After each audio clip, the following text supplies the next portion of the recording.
Bueno, chicos, vamos a arrancar. Entonces, me cuentan si están viendo.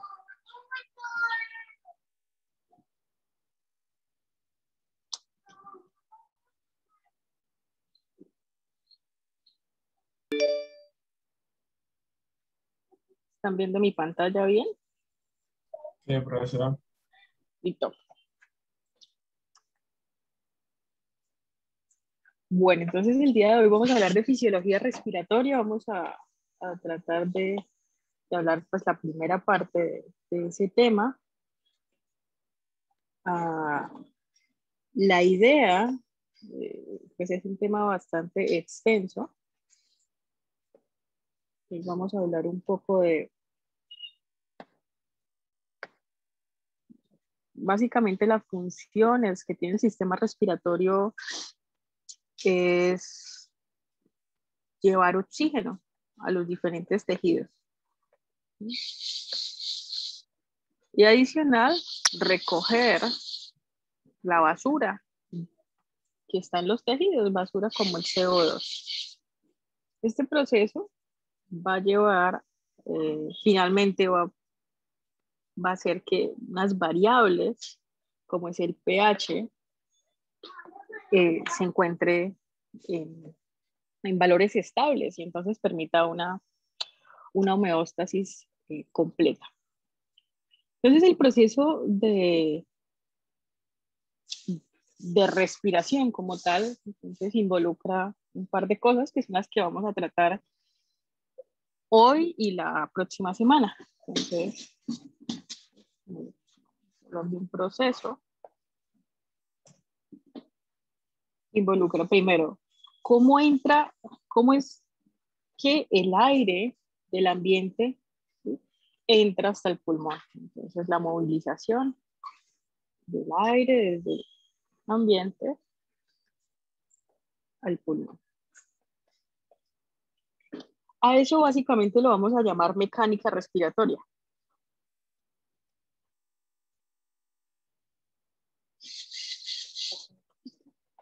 Otro de los procesos que hay es cómo el aire que se toma y cómo se aprovechan los gases que están dentro de ese aire. Entonces, lo llamamos cómo ocurre el intercambio de gases. Y ese intercambio va a ocurrir en algo que nosotros llamamos la membrana alveolo-capilar.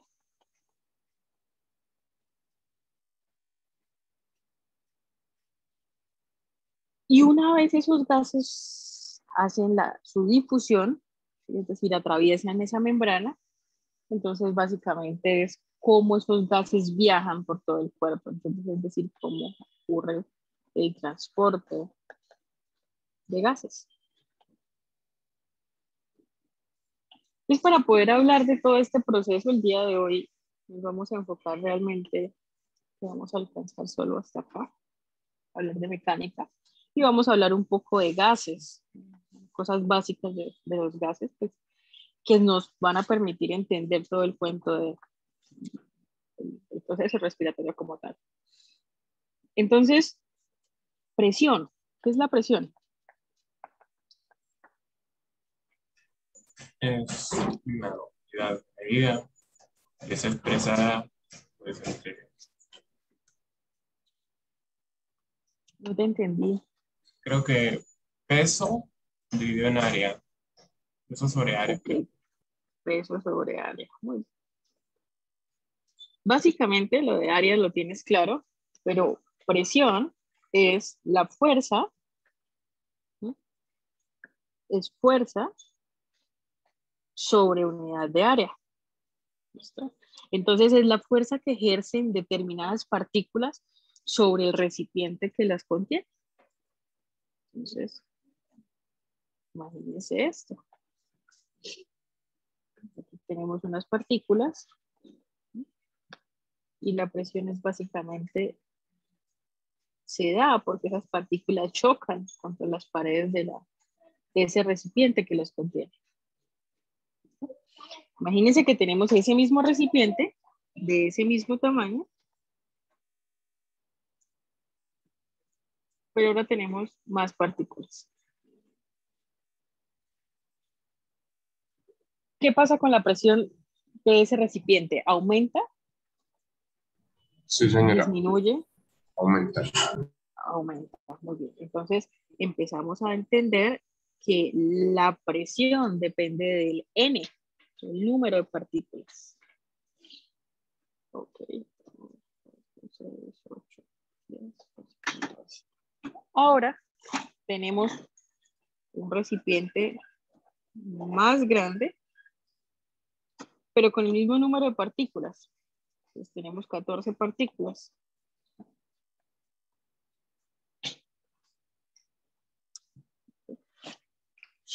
¿Qué pasa con la presión? Es inversamente Disminuye. Disminuye. Exacto. Entonces, podemos decir que de la presión también depende el volumen del recipiente en el que está. Entonces tenemos presión es igual al N de partículas, al volumen y adicional. Imagínense que yo empiezo a calentar estas partículas, yo les pongo calor. ¿Qué va a pasar con la presión? aumenta. ¿Por qué aumentaría? Porque la energía cinética de las partículas aumenta y eso genera que vayan a chocar más con la pared. Perfecto. Listo. No lo pudiste decir mejor. Entonces, la temperatura. A mayor temperatura tenemos mayor energía cinética.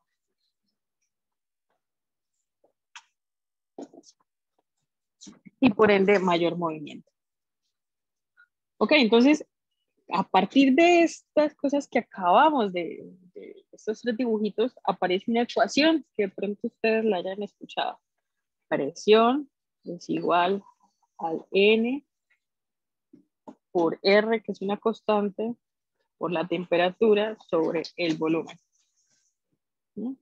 Y si ustedes se acuerdan de esta mnemotecnia que les voy a escribir, pasan todos los parciales.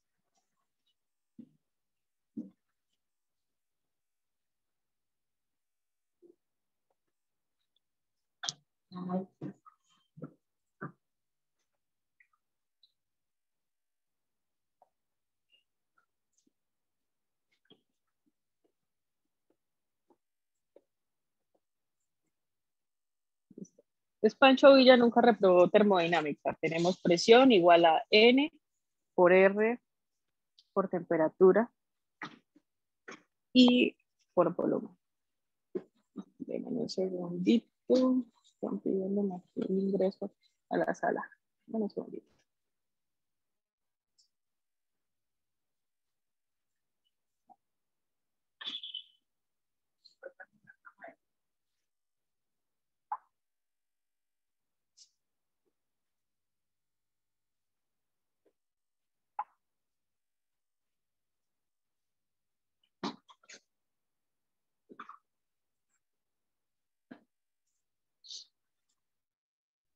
Ok, entonces esa es la fórmula para saber presión teniendo en cuenta gases ideales, ¿no? Y esa fórmula, entonces, si nosotros queremos despejar, entonces tenemos, por ejemplo, N por la presión por volumen sobre R por T. ¿Listo? Pero nosotros podemos igualar esta presión, pues esta ecuación, perdón. Y podemos tener presión 1 sobre volumen 1,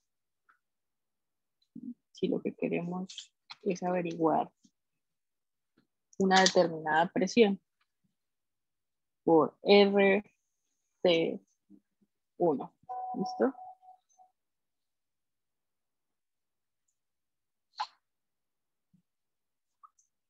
Si igualamos, entonces sería presión 2, volumen 2, R por T2. Entonces imagínense que nosotros queremos saber cuál es el volumen que ocuparía el aire en los pulmones, el aire de una inspiración en los pulmones.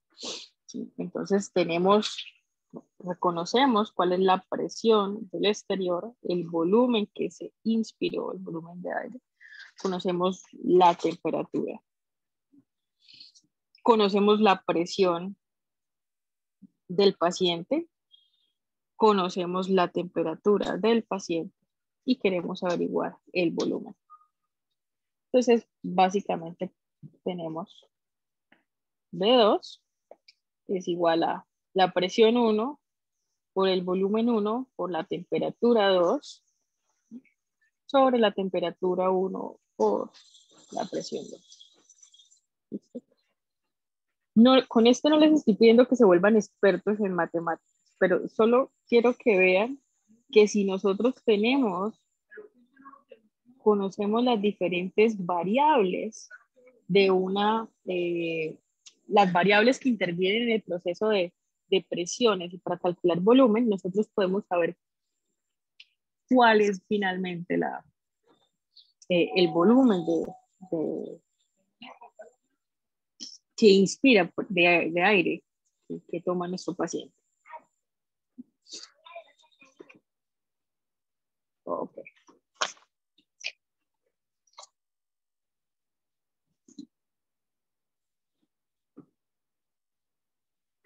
Vamos a tratar de calcular. Entonces, cuando nosotros calculamos, vamos a hacer una tablita. Volumen, presión, temperatura. Y vamos a tener siempre tres condiciones. Esas tres condiciones, ¿por qué son importantes? Porque en la práctica clínica, cuando ustedes, especialmente las personas de fisioterapia que van a hacer terapia respiratoria, cuando se encuentren frente a reportes de espirometría, van a encontrar estas referencias. Entonces, tenemos unas siglas que es ATPS. ATPS quiere decir la presión de un gas a temperatura ambiente. Entonces, imaginémonos lo siguiente. Tenemos un volumen de 500 mililitros. Tenemos una presión atmosférica de 760 milímetros de mercurio. A esa presión vamos a restarle la presión del vapor de agua. Ahora, la presión del vapor de agua depende siempre de la temperatura. Entonces, imagínense, me estoy inventando, tenemos aquí temperatura y aquí tenemos la presión del agua. Entonces, imaginémonos que a una temperatura de 35 grados hay una presión de 40. Entonces, a estos 760 que tenemos aquí, vamos a restarles 40. Y tenemos la temperatura. Entonces, imagínense que estamos en Barranquilla y tenemos una temperatura de 35 grados centígrados y eso debemos pasarlo a grados Kelvin. Entonces, sumamos 273. ¿Cuánto nos da 760 menos 40? 720. Ok, 720.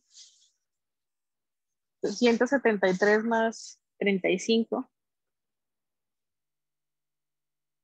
308. Ok, 308. Listo. Eso es en condiciones. 18. Pues ni que yo no sé restar ni sumar. Yo les pido el favor a ustedes. Entonces, No, sí, recuerden que estos son. la compañera tenía razón. No, profe, 308. No les digo, qué oso. 308. Listo. Entonces tenemos esas condiciones de ambientales, ATPS. ¿Okay? y queremos convertirlas a las condiciones B, T, P, S. Esas condiciones significan, BTPS significa los volúmenes y capacidades. Volúmenes y capacidades. Voy a ponerlo aquí. Sí.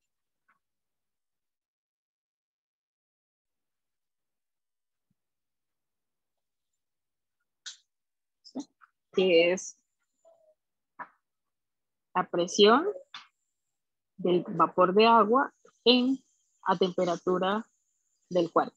¿Okay? Entonces queremos averiguar de esos 500 mililitros, ¿cuál es el volumen si nosotros lo convertimos a condiciones BTPS? Entonces tenemos una presión de 760. ¿Por qué 760? Porque es que estamos hablando de presión atmosférica. Y si estamos, por ejemplo, a nivel del mar tenemos 760, pero imagínense que estamos aquí en Bucaramanga.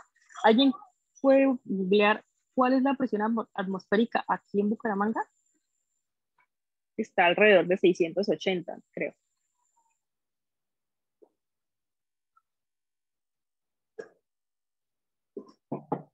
Bueno, mientras googlean eso, imaginémonos que seguimos aquí en Barranquilla, que seguimos en Barranquilla. Entonces, en Barranquilla tenemos una presión atmosférica de 760 milímetros de mercurio.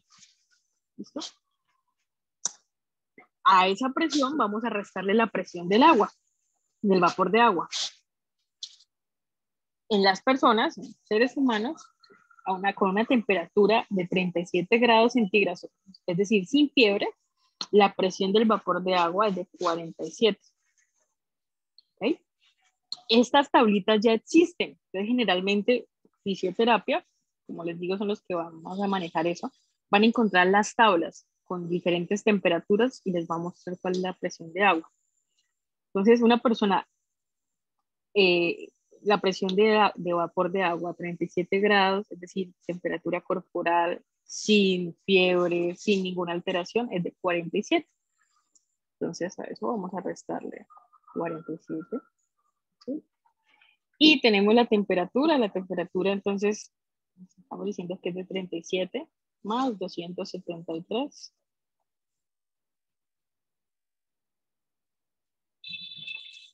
Ok, ¿cuánto nos da esas restas?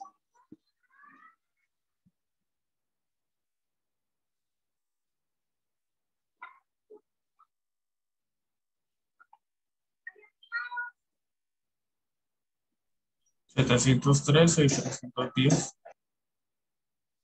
¿Y 310? Listo. Ok, entonces nos habían dicho que presión 1 por volumen 1 sobre temperatura 1, presión 2 sobre volumen 2 y temperatura 2. Entonces queremos averiguar el volumen, este volumen. Pues, ¿qué hacemos? Es el volumen 2. El volumen 2 igual presión 1 por volumen 1. Este pasa a multiplicar temperatura 2 sobre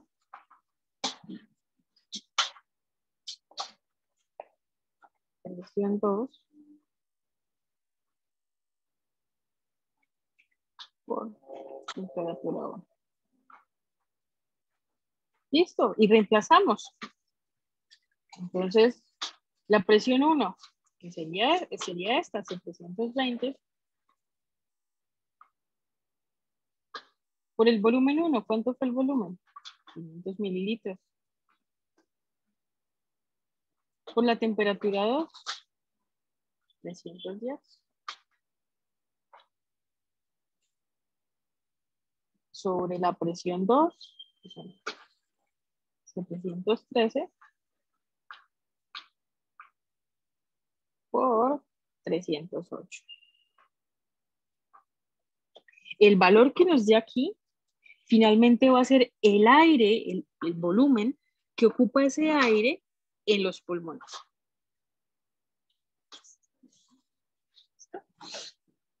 Entonces, esa es la manera en la que se convierten las diferentes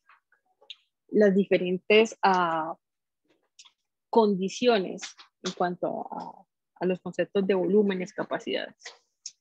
Hay otra condición que se llama STP,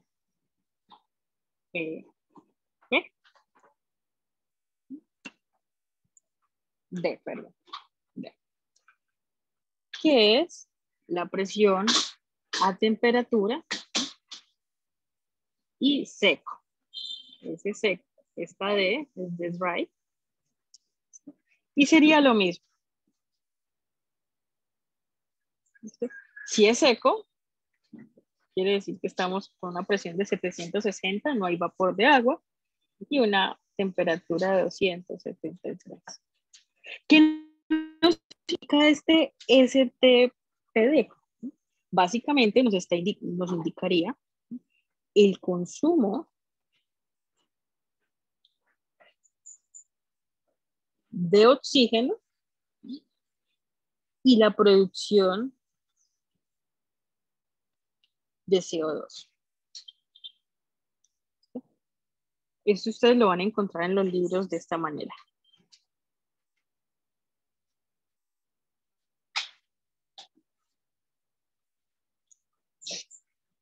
Entonces, estas son las tres condiciones que nosotros manejamos siempre en los informes relacionados con volúmenes, capacidades y los diferentes consumos. ¿Qué es importante? Es importante que ustedes sepan que la presión que siempre se va a manejar es la presión atmosférica, que si estamos sobre el nivel del mar es 760. Que si no estamos sobre el nivel del mar, pues tenemos que empezar a averiguar cuál es la presión dependiendo del lugar donde estemos. ¿Y por qué es importante eso? Bueno, entonces volvemos al mismo recipiente. Entonces tenemos aquí una serie de partículas. Esa serie de partículas, entonces imaginémonos 760 milímetros de mercurio. Eso equivale en centímetros de agua a 1.3 centímetros de agua. ¿Saben qué quiere decir eso? No, profesora, yo no lo sé.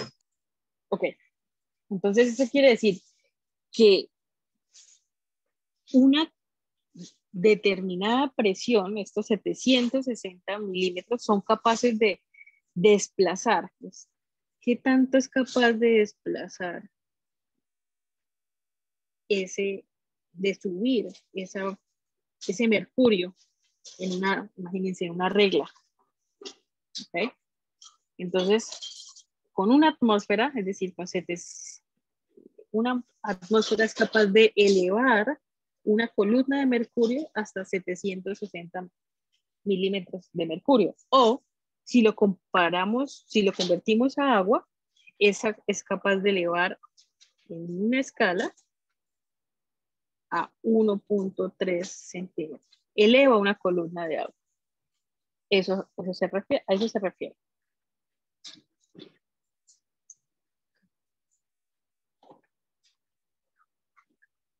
Esa presión atmosférica,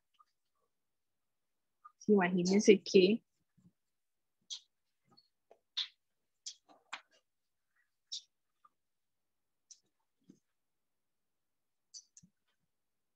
el mar, esta es la tierra,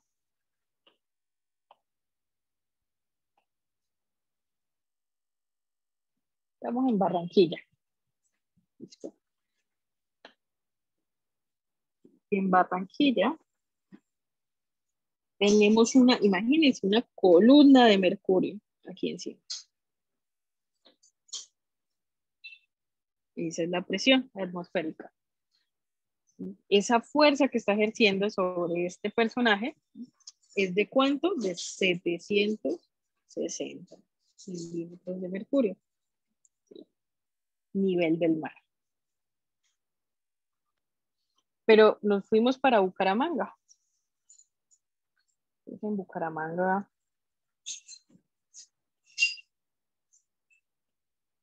Estamos en Bucaramanga y estamos aquí parados. Bucaramanga está más alto más arriba del nivel del mar o más abajo del nivel del mar. Obviamente más arriba. Más arriba. Ok, entonces la presión que estamos recibiendo nosotros aquí en Bucaramanga, esa columna de mercurio, la presión aquí de la atmósfera, ¿sería mayor o sería menor? ¿Qué creen ustedes? Pues Si está más arriba, entonces imagínense.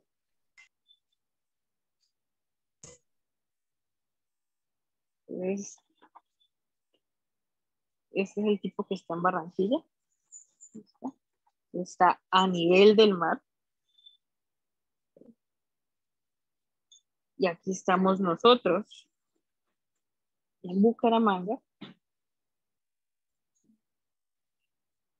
¿Quién está más abajo? ¿El de Barranquilla o el de Bucaramanga? de Barranquilla. El de Barranquilla. O sea, la presión, pues imagínense.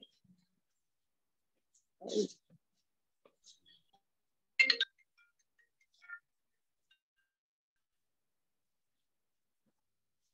¿Quién recibe más presión? El de Barranquilla. Ok, listo. ¿Cuál es la presión? ¿Averiguaron cuál es la presión atmosférica aquí en Bucaramanga? 600. ¿600 qué?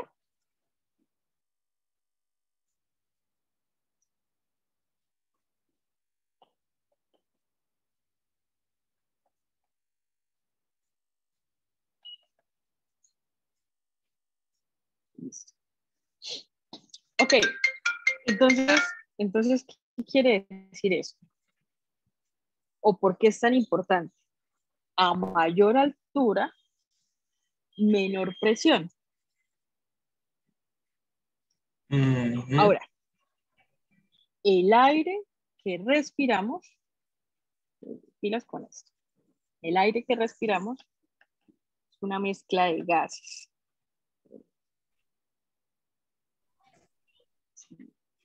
De ese aire, una fracción es el 20.21 o en otras palabras, el 21% es oxígeno. Luego es nitrógeno, que es cerca del 78%. Y muy poquito, CO2 es casi 0.04%. Si ustedes suman, esto ya nos da 99%. Ok, entonces, imagínense que ¿dónde estaremos recibiendo? ¿En dónde sería la cantidad mayor? ¿Dónde se recibiría más oxígeno? ¿En Bucaramanga o en Barranquilla? En Barranquilla. Ahí estaría más concentrado. Entonces, la concentración de oxígeno siempre va a ser 21%. Siempre. Ese es el día. Pero dependiendo de la cantidad, ¿sí?, de aire que se logre tomar dada la presión, ¿sí?, esto va a variar. Entonces, imagínense, por ejemplo, imagínense que nos vamos por allá para, qué sé yo, ¿Profesor? dime. ¿Por qué el aire humidificado es más fácil? Ayuda al intercambio de gases. No es que ayuda, pero sí ingresa más fácil. No facilita el intercambio de gases, pero sí ingresa al sistema, a todo el sistema, pues más fácil. Y ahorita lo vamos a ver. Vamos para allá. Entonces, imagínense que nos vamos para Pasto. ¿Pasto es más alto o es más bajito que Barranquilla? Más alto. Okay. La concentración siempre va a ser 21%. Pero imagínense que aquí tomamos 200 mililitros. De esos 200 mililitros, el 21% es oxígeno. ¿Cuánto nos da eso? 200 por 21.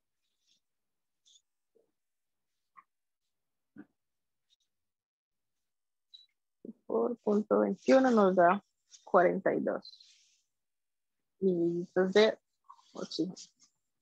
¿Okay? Pero si nos vamos para Barranquilla, tenemos mayor presión. Tenemos una presión de ¿cuánto? 760. De 760. Se los hice al revés, pues. También les borro esto, olvídense lo que acabamos de decir. Imagínense 760, ¿listo? Punto 21, eso da, no sé, 760 por punto 21. 159,6, profe. 159.6, listo. Habíamos dicho que Bucaramanga, ¿cuánto dura? Vamos Bucaramanga mejor. Habíamos dicho que Bucaramanga era 685. Por punto 21. Eso da 143, profe. Entonces, de 50, la proporción o el porcentaje o la fracción sigue siendo el 21%, ¿vale? Pero la presión de ese oxígeno y en últimas la cantidad de oxígeno que va a haber disponible va a ser menor. ¿Eso es claro?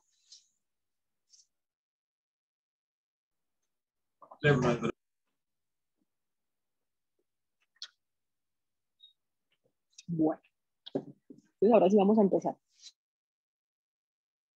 Respiración. Entonces, al principio les dije que íbamos a hablar de algo que llamamos mecánica respiratoria. Entonces, imagínense lo siguiente. Imagínense que ustedes tienen aquí un baloncito. Okay. Aquí tienen 5 partículas. Sí. Y entonces ustedes aumentan este baloncito. Aumentan el tamaño, lo inflan. Inflan ese baloncito.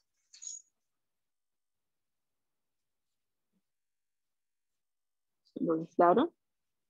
Pero adicional de inflarlo, abrieron un huequito. Abrieron un hueco por acá. ¿Qué creen ustedes que va a pasar con las partículas que están afuera de ese balón? Saldrán. Van a entrar. Listo. ¿Por qué van a entrar? ¿Por qué entrarían? ¿Qué se les ocurre? Por diferencia, no sé, de concentración, tal vez. Listo. Podemos manejarlo como diferencia, una diferencia. Realmente aquí no es de concentración, sino de presiones. ¿Hasta qué momento va a dejar de entrar aquí? Entonces vamos llenando. ¿Hasta qué momento va a dejar de entrar aquí partículas? Cuando las Hasta presiones, que se igualen. Hasta que las presiones igualen. ¿Listo? Ok. Entonces vamos ahora a pasarlo a lo que sería el lado.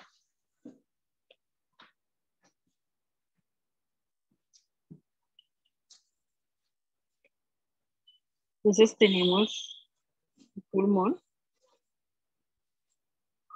Debajo del pulmón tenemos aquí una señora grande. ¿Cómo se llama ese señor? Diafragma. Diafragma. Perfecto. Entonces imagínense, bueno, tenemos aquí, hay una serie de estructuras que ustedes ya las conocen. Es todo el sistema respiratorio o las vías respiratorias altas, vías respiratorias bajas. Pero básicamente, es aquí, se toma aire. Cuando se toma aire, el pulmón aumenta de tamaño y el diafragma, ¿para dónde se va? ¿Para arriba o para abajo? Abajo. Para abajo, bien. El diafragma se va para abajo, se aplana. Cuando el diafragma se aplana, ¿qué pasa con el pulmón?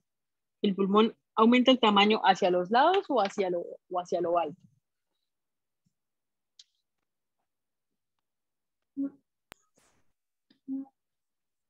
Hacia lo alto.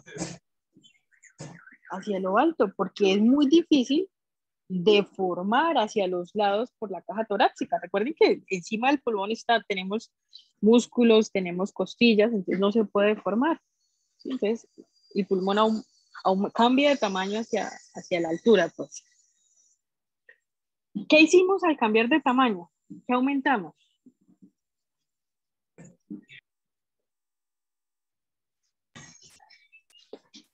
Aumentamos el volumen. Un aumento del volumen. Y aquí abrimos un huequito. Entonces, ¿qué pasa con la presión? ¿Dónde hay más presión? ¿Adentro o afuera?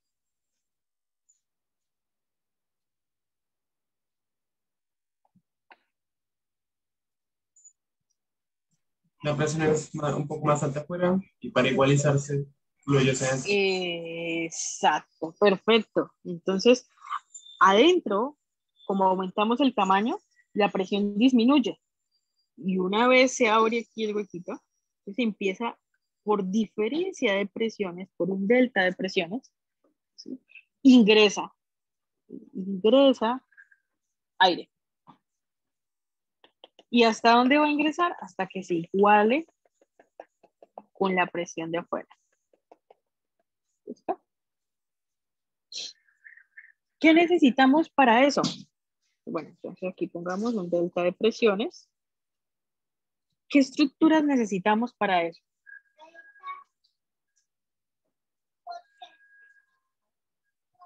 ¿Qué necesitamos? ¿Músculos? Ya ustedes dijeron, necesitamos un músculo grandotote, es el diafragma. Pero también aparecen otro tipo de músculos en algunas ocasiones, los intercostales, trapecio, esternocleidomastoideo.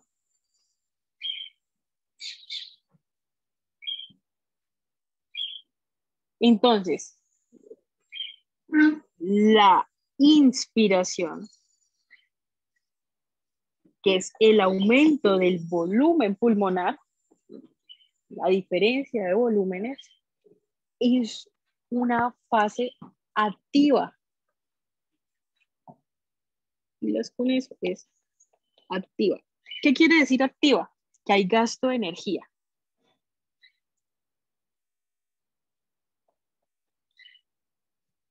Entonces, si usted tiene involucrado músculos, con toda seguridad usted va a tener involucrado sistema nervioso.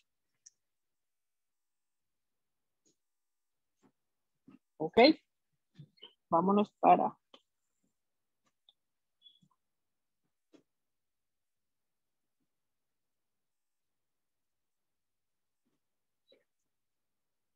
Tenemos un pulmón muy grande.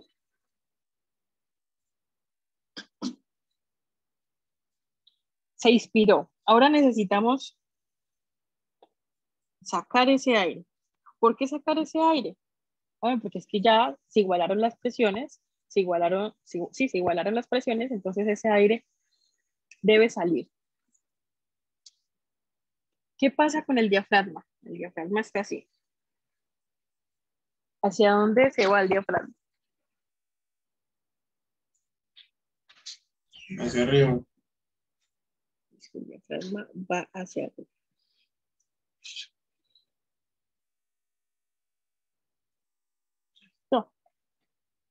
al ir hacia arriba, ese es el pulmón. Aumenta y disminuye el tamaño, el volumen, pues.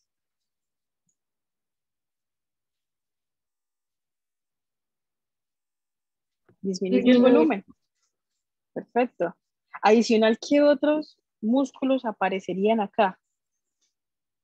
¿Qué les enseñaron?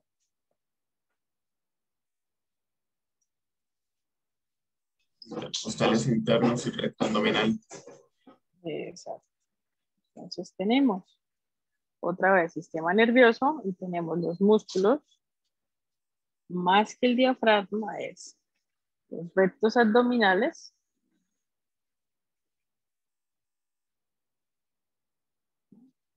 los intercostales internos.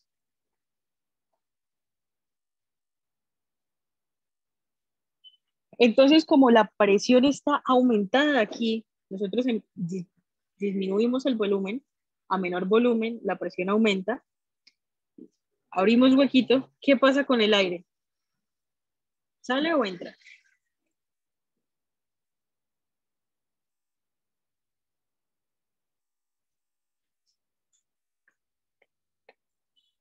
Debería salir, ¿no?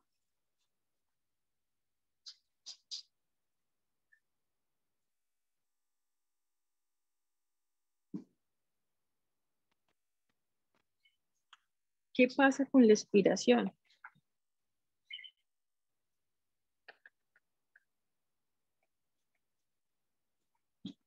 La expiración es un proceso pasivo. Es un proceso que se demora más que la inspiración, justamente por eso, porque es un proceso pasivo. Sí, ¿hasta aquí vamos bien, muchachos?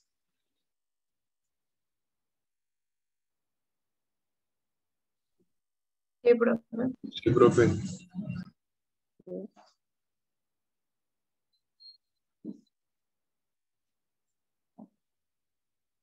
Listo. Ok, y eso es cómo entra el aire hasta el pulmón. Ahora tenemos que hablar de otro factor importante, que es cómo se desplaza ese aire a través de las vías respiratorias. Y entonces aquí aparece un concepto de resistencia. Entonces, la resistencia depende de varias cosas. La resistencia depende del diámetro. ¿Del diámetro de quién? Del tubo, de la manguera por donde esté pasando, ¿no? Entonces, en este caso es de las vías respiratorias.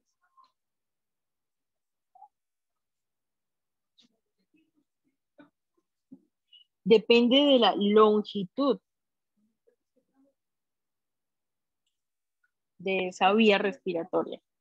Es por eso que antiguamente se hacían las espirometrías con un aparato que es probable que lo veamos en el laboratorio y tenía unas mangueras muy largas. Al tener unas mangueras muy largas, la resistencia aumenta. Es más difícil movilizar aire si la longitud de la vía o de la manguera es muy grande. Y la viscosidad.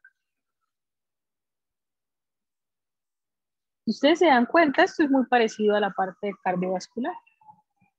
Y tenemos entonces una formulita. La formulita es 8 sobre n mu por la longitud sobre pi por radio al cuadrado. Entonces aquí, de esto ¿qué es importante? De esto es importante ver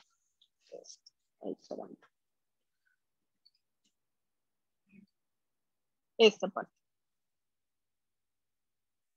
Pi por radio al cuadrado, es decir, diámetro.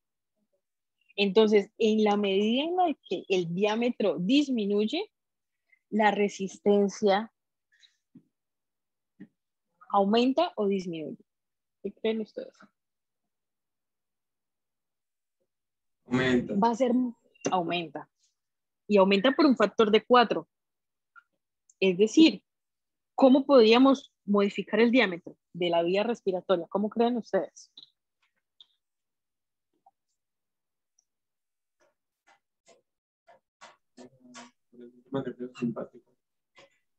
Ajá, entonces estimulación, sistema nervioso autónomo.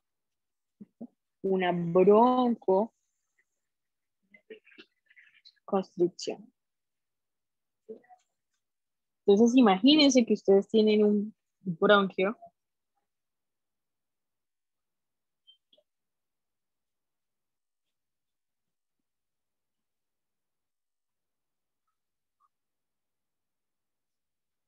este sería un bronquio normal. Pero ahora ustedes tienen una estimulación autonómica y eso hizo que el músculo liso de ese bronquio se contrajera y el diámetro disminuyera y disminuye, como les digo, por un factor de 4. Esto no es por 4, sino es elevado a la cuarta potencia.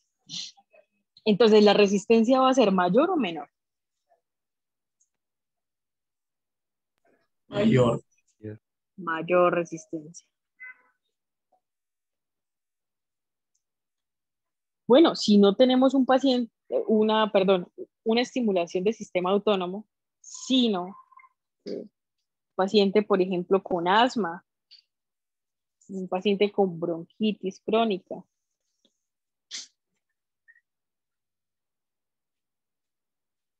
Esto es lo que ocurre. El diámetro disminuye. Y es probable que también la viscosidad aumente. Si la viscosidad aumenta, la resistencia aumenta también.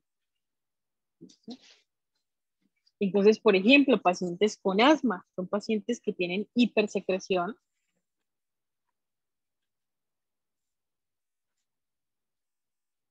Moco. Entonces, la capacidad, la fluidez que va a tener el aire para atravesar toda la vía respiratoria va a ser menor, es decir, la resistencia va a aumentar. Ok. Este cuento de la resistencia está dado a nivel, bueno, hablamos un poquito ya de las vías respiratorias, pero a nivel alveolar, yo sé que ustedes vieron unas estructuras. Imagínense que este es el alvéolo, este es un alvéolo. Y el alvéolo está tapizado por una serie de células con unas estructuras, una estructura especial.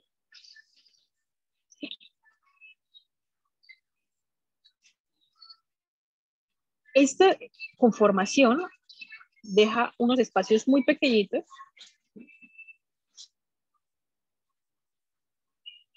que corresponde cerca al 2% de cada alvéolo, que permite que ese alvéolo se encuentre abierto. Esa, pues, ¿quién permite? Se llama factor tensoactivo.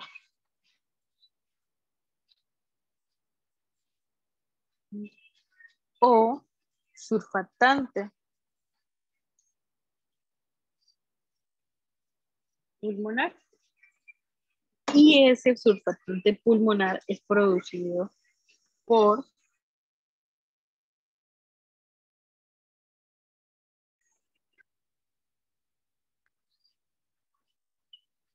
tipo 2. Entonces, cuando ese alvéolo aumenta de tamaño, porque ese alvéolo se llenó de aire,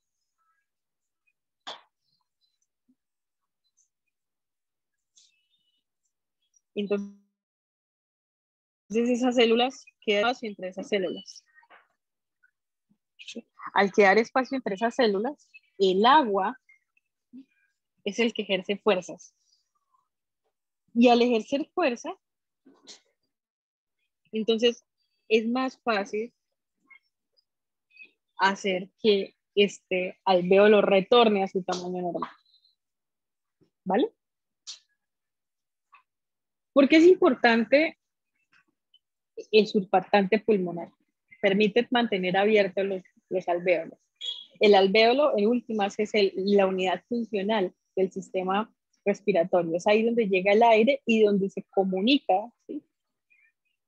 Se comunica con el capilar y se hace el proceso de entrega y recibida de gases. Cuando no hay surfactante pulmonar, este alvéolo se colapsa. Si se colapsa, entonces no va a haber lugar para que ocurra el intercambio de gases. Por lo tanto, todo el proceso de respiratorio, de ventilación, perfusión, pues va a estar obviado. ¿Dónde ocurre la no producción del surfactante pulmonar? Bueno, en los bebés prematuros. Yo en este momento no recuerdo en qué semana gestacional. Yo no sé si es en la... Tengo dudas de si es en la 32 semanas de edad gestacional cuando se empieza a producir ese surfactante.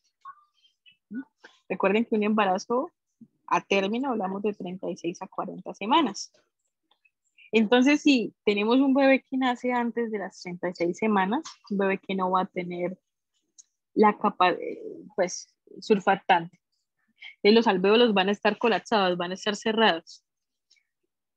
Imagínense esas bombas de piñata, de fiestas, que son largas y que son muy difíciles de inflar, que generalmente las inflamos con bombas. O imagínense que una bomba la llenamos de agua, la untamos de agua y luego queremos inflarla. ¿Va a ser fácil o va a ser difícil?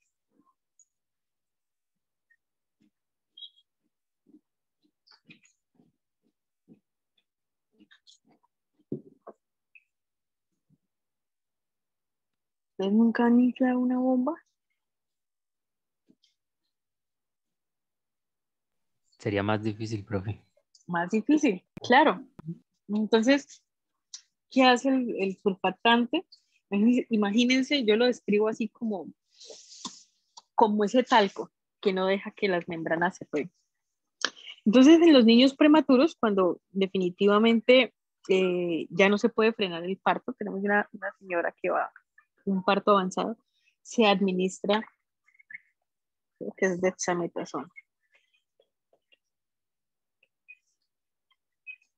Esto es un medicamento corticoide que estimula a los neumocitos a producir el surfactante pulmonar. Entonces se le administra al bebé, a la mamá, y entonces el bebé empieza a producir y se puede recibir sin ningún problema, puede respirar. Cuando no se logra hacer esto se llama maduración pulmonar, pues va a ser un bebé que va a tener bastantes problemas, va a tener que ir a la unidad de cuidados intensivos y va a tener bastantes problemas. Okay.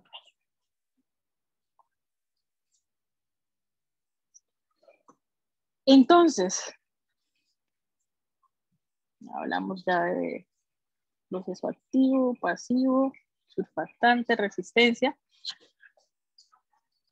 Si decimos que la inspiración es un proceso en el que hay que meter energía y gasto de energía, es un proceso activo, ¿qué factores podrían dañar ese proceso inspiratorio?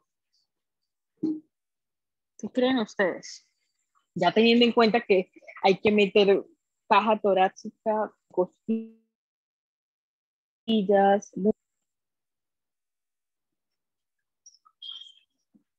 ¿qué no dejaría que hubiese un cambio de volumen en el pulmón y que por lo tanto no hubiese el proceso inspiratorio?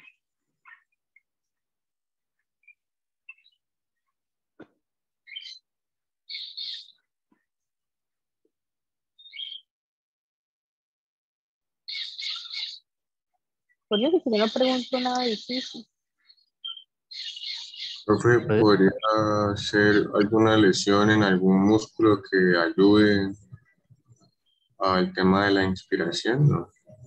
Claro que sí, exacto. Entonces, cualquier daño neuromuscular, una enfermedad neuromuscular puede afectar el proceso de inspiración. Una puñalada, dolor, una fractura costal. Más que la fractura es dolor. Pues la deformidad ósea, una fibrosis. ¿Por qué? Porque, bueno, entonces no se va a poder hacer el cambio de volumen, y si no hay un cambio de volumen, no hay un delta de presiones, y entonces no podría ingresar o salir el aire.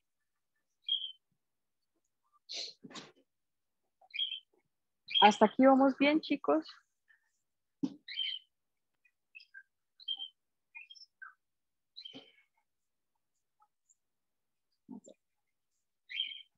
Recuerden que en la medida en que el aire ingresa a todas las vías respiratorias, es decir, recuerden de arranque, antes que nada, que las vías respiratorias se subdividen. Tenemos muchas divisiones. Y que solo a partir de no me acuerdo qué bronquio empieza el proceso de realmente de aprovechamiento de ese aire. Entonces necesitamos una adecuada aire con una presión buena, 700 milímetros de mercurio, que asegure que cuando se toma ese aire, esa presión va a ser suficiente para llegar finalmente aquí al alvéolo y poder hacer el proceso de intercambio de gases. ¿Okay? Si la presión, porque recuerden, la medida en que va atravesando ese aire, va atravesando el recorrido de la vía respiratoria, esa presión va disminuyendo. Entonces necesitamos un adecuado delta, un delta de presión suficientemente bueno que asegure la llegada del aire aquí a la estructura funcional. Ok.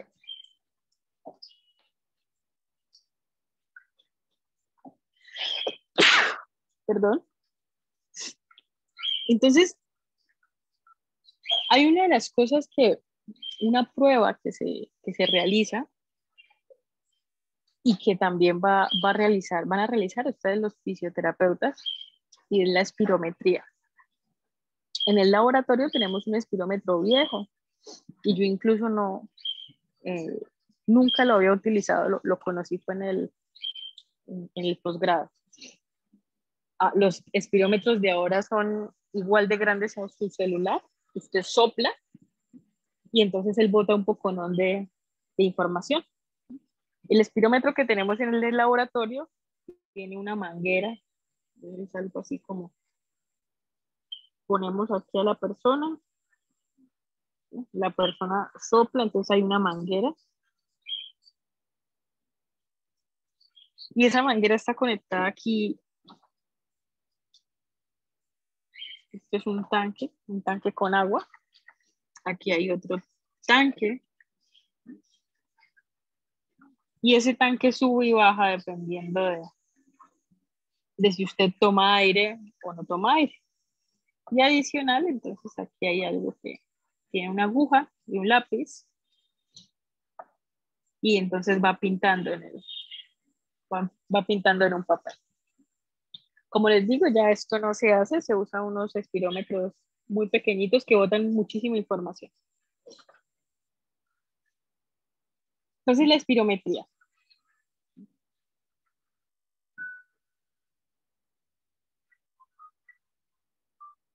La espirometría mide, se va a poder identificar con ella, volúmenes, capacidades y flujos.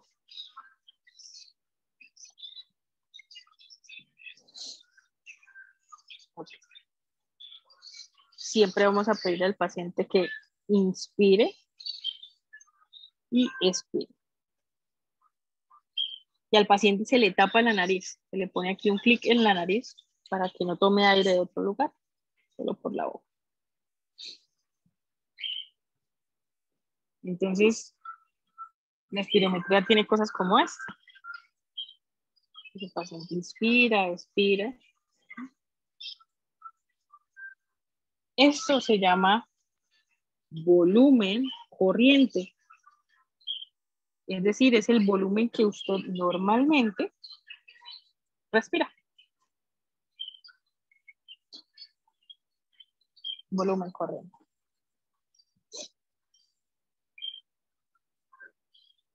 Pero imagínense si ustedes les dicen, respire profundo. ¿Sí? Entonces, se va a tener algo como esto. Pero también le dicen, bote, bote, bote, bote, bote, bote, bote, todo el aire. Y va a tener algo como esto.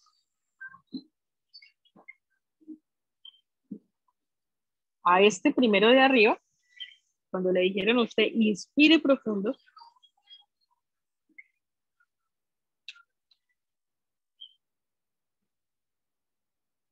a esa se va a llamar volumen de reserva inspiratorio. Esa cantidad, ese volumen que usted logra tomar extra a su respiración normal. Por lo tanto, pues, de manera contraria, este que usted tiene acá, expiratorio, cuando le dicen bote todo, todo, todo, todo, todo, todo el aire, eso se va a llamar volumen de reserva expiratoria. Y entonces sigue, comienza a seguir aquí respirando.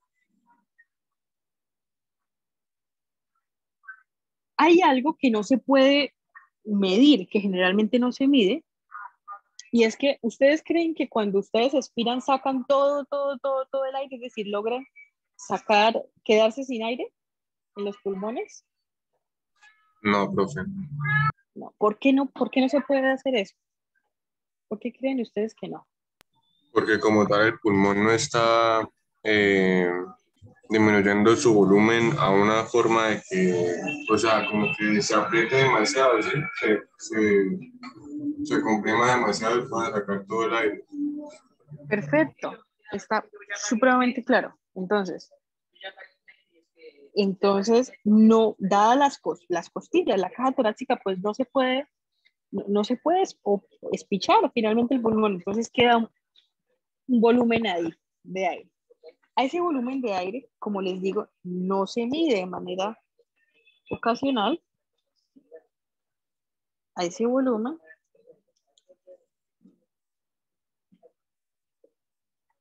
se llama volumen residual. No se vayan a confundir con BRI, BRE. Esto es volumen de reserva inspiratoria, volumen de reserva expiratoria y volumen residual. Es ese que no podemos medir de manera constante y pues no podemos medirlo aquí en la espirometría. Listo. Vamos ahora a hablar, a mostrar las capacidades. Entonces, la capacidad vital es esa que usted puede, la que involucra su volumen corriente, es decir, lo que usted respira normalmente, y la que incluye el volumen de reserva inspiratoria y expiratoria. O sea, eso es lo que le cabe, lo que usted puede, el aire que usted puede tomar.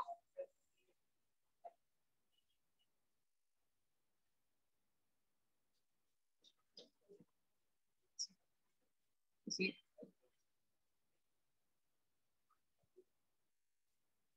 Pilas, no se vayan a confundir con BC y CB. BC, ¿Cuál será? volumen corriente. Dime. Entonces la capacidad vital es la suma de BC más BRI más BRE. Exacto, sí, señor. Sí. Ahora, hay otro que nos dice, y es el volumen pulmonar total, es decir, todo lo que le cabe a su pulmón.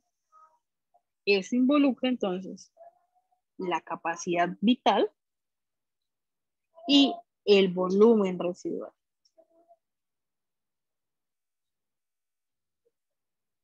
O sea, capacidad pulmonar total.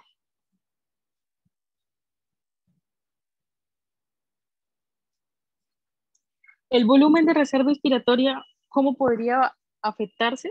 Si ya hablamos que la inspiración es un proceso activo y si sabemos que el volumen de reserva inspiratoria es cuando piden que respire profundo, inspire profundo.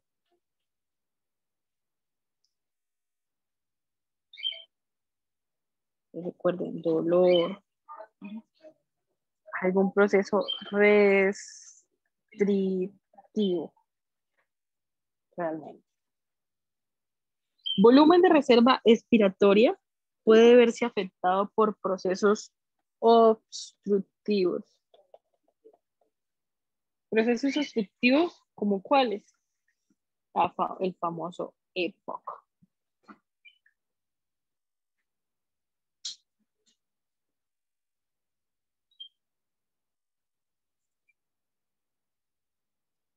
Ok, ¿vamos bien hasta aquí, chicos?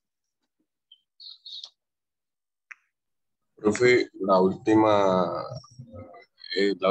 línea a que hace referencia la CPT. La capacidad pulmonar total. Voy a escribirlo aquí.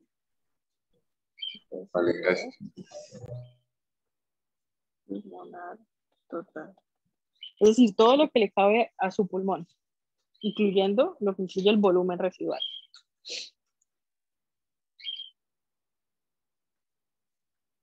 Ok.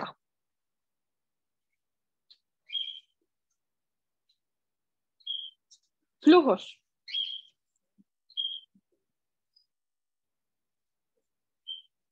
Entonces ustedes van a encontrar en el libro de esta manera, una B así. Eso significa ventilación.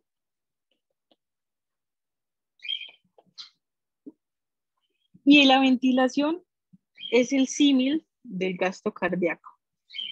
¿Quién recuerda qué es gasto cardíaco? Cantidad total de sangre que es bombea de corazón por minuto.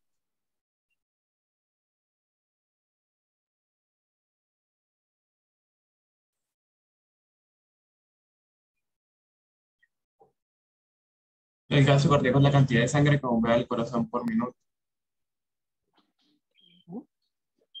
Entonces el volumen latido, lo multiplicamos por el minuto. Entonces si les digo que es como el análogo, volumen de sangre. Si la ventilación es como el análogo al gasto cardíaco, pues entonces básicamente tendríamos el volumen, pero ¿el volumen de qué? De aire por minuto.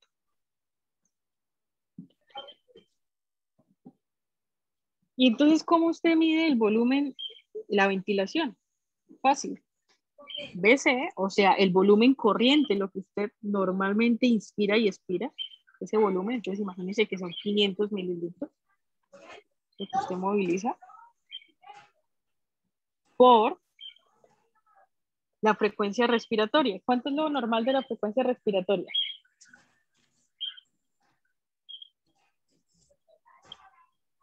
¿Cuántas veces respira usted por minuto?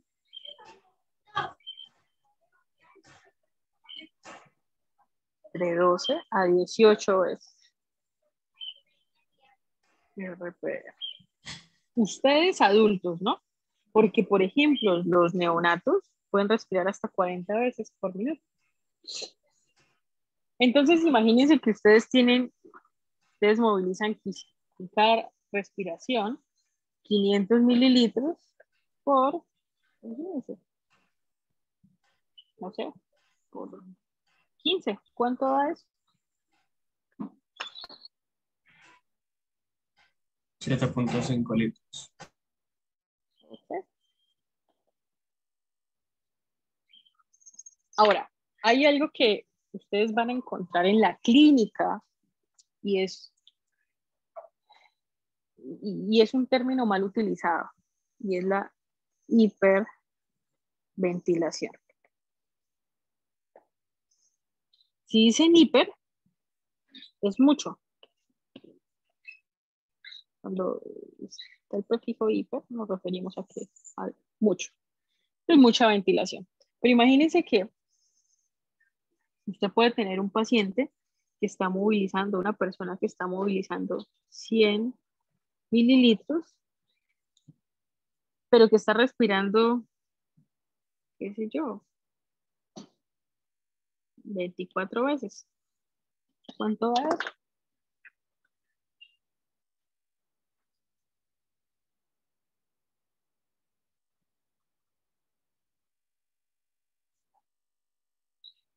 $2.4 litros. 2.4 litros. ¿Esa paciente está ventilando mucho o está ventilando poquito en relación con esto? Poco. Poco. ¿Ok? Entonces, no todo aumento de la frecuencia cardíaca, ¿sí?, implica un aumento de la ventilación.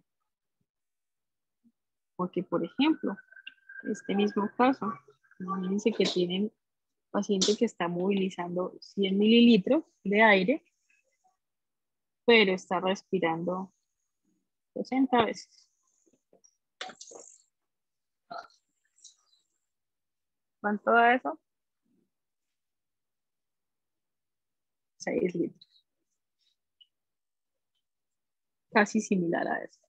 Entonces, no toda hiperventilación o no todo aumento de la frecuencia respiratoria es sinónimo de hiperventilación. Profesora, Aumento. Dime. ¿cómo se le dice en esa ecuación a los 100 mililitros? El volumen respirado. ¿Cómo dices? No, no te entiendo. En esa ecuación, la frecuencia Es respiratoria. el volumen corriente. Ok. Ujú. Entonces, la frecuencia respiratoria normal en un adulto es de 12 a 18. Si está por encima, se llama taquipnea. Si está por debajo, se llama bradipnea.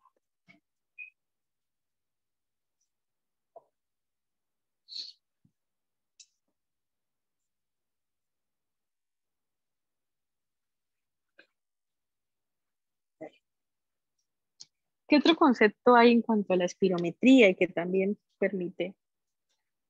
Y recuerden que la expiración es un proceso pasivo, entonces por lo tanto es un poco más demorado, esto es tiempo, un poco más demorado que la inspiración.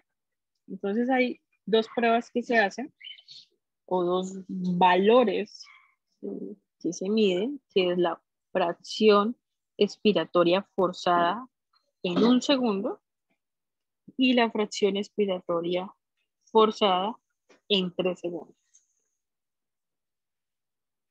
Lo ideal es que en el primer segundo, cuando ustedes les piden expire, usted haya botado cerca del 85% de su capacidad. Y en el tercer segundo se espera que ya se haya botado el 98%. Con toda seguridad, ustedes ya en el tercer segundo están otra vez respirando. Entonces, es algo como eso. Entonces le dicen, tome aire, tome aire, tome aire, sosténgalo. Listo. Y arrancamos aquí. Este es el segundo 0. Y le dicen, bote, bote, bote, bote, bote, bote, bote, bote, bote, bote. Y ya usted empieza otra vez a respirar. En el primer segundo, este es este. Y en el tercer segundo.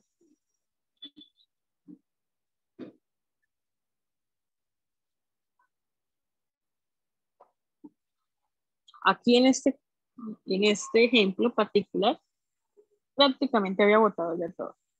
¿Sí? Pero podemos tener ejemplo lo siguiente.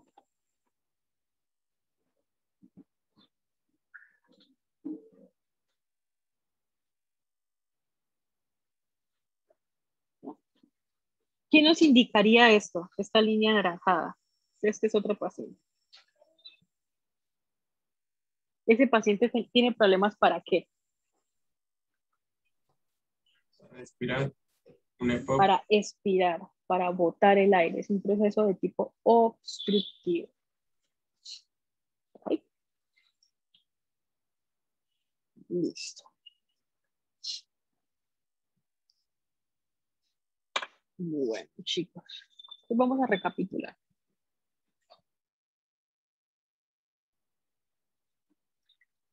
Funciones así grandototas del sistema respiratorio es entregar oxígeno y recoger el mugre, el dióxido de carbono. Esto es un proceso de intercambio de gases y esos gases van de un lado al otro por cambios de volúmenes o cambios de presión. Es importante que se asegure la entrada de ese aire que viene del ambiente que llegue hasta el pulmón. Para que eso ocurra, debe haber una presión adecuada que asegura que se va a lograr llegar hasta el último alveolo.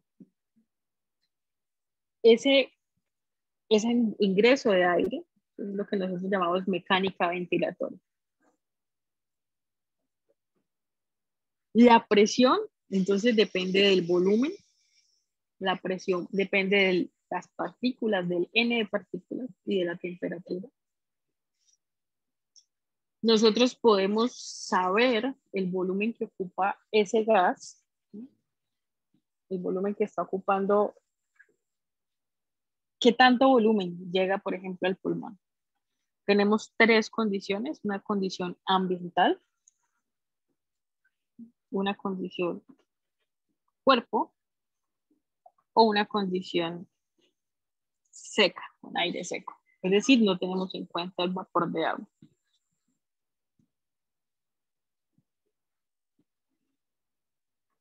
La altura sobre el nivel del mar implica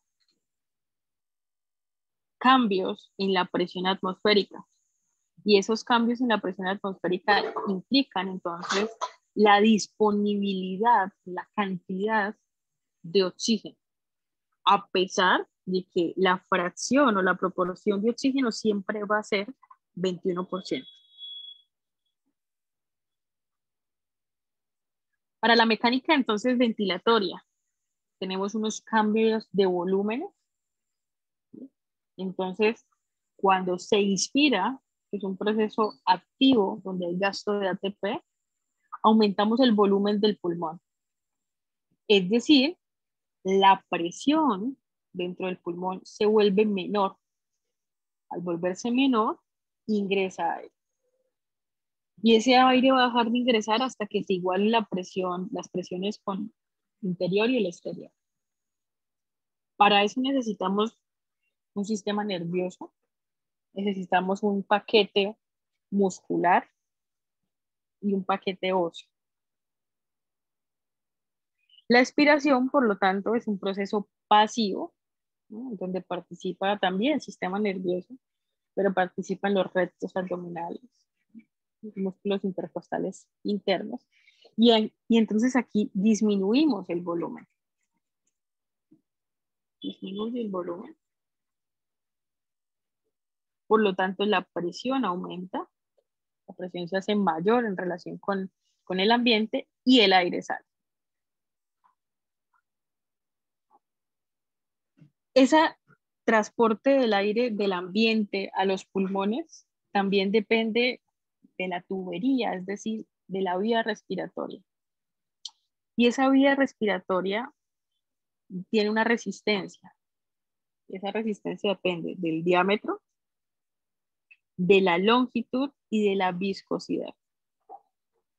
Y para eso entonces tenemos una fórmula, N por mu por longitud sobre el diámetro, que es pi por r elevado al cuadrado, a la cuarta potencia. Perdón.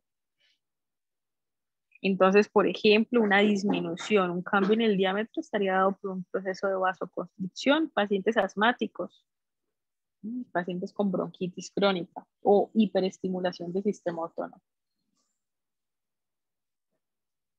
Esa resistencia también va a estar dada por algo que se llama el factor tensoactivo o el surfactante pulmonar, ¿sí? Que en los bebés prematuros no se produce. Cuando no se produce, esos alvéolos se cierran, se colapsan y no hay dónde hacer todo el proceso de intercambio de gases. Procesos de alteraciones neuromusculares, deformidades de caja torácica, fracturas costales y el dolor puede modificar el proceso de ventilación.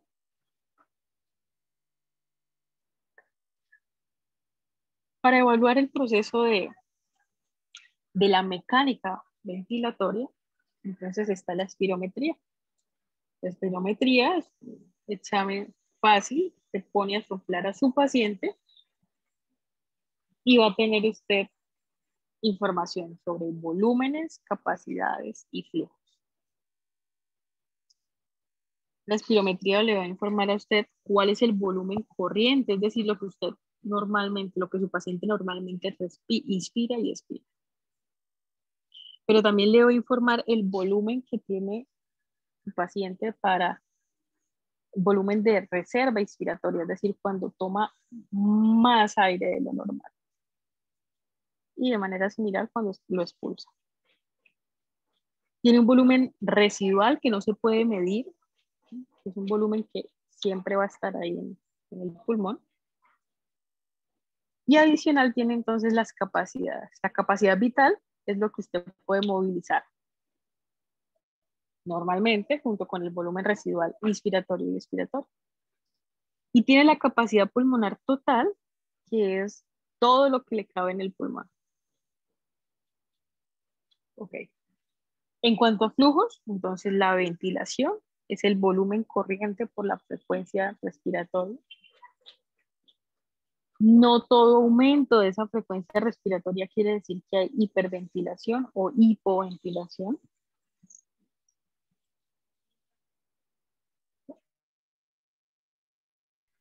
Y tenemos dos pruebas. La prueba en la que se mide la fracción expiratoria forzada en el primer segundo y en el tercer segundo.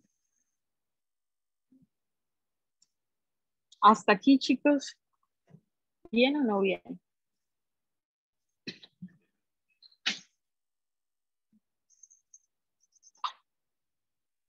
Profe, a mí me quedó la duda sobre la dexametasona, o sea, cuando el neonato no puede, es prematuro,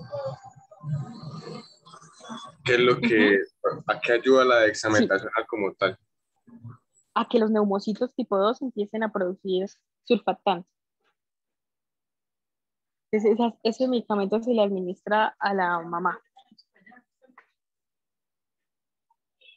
A la mamá. Entonces, a partir de, ya cuando se le administra, el bebé empieza a producir el surfactante. Vale, profe. Gracias. Okay. Vale.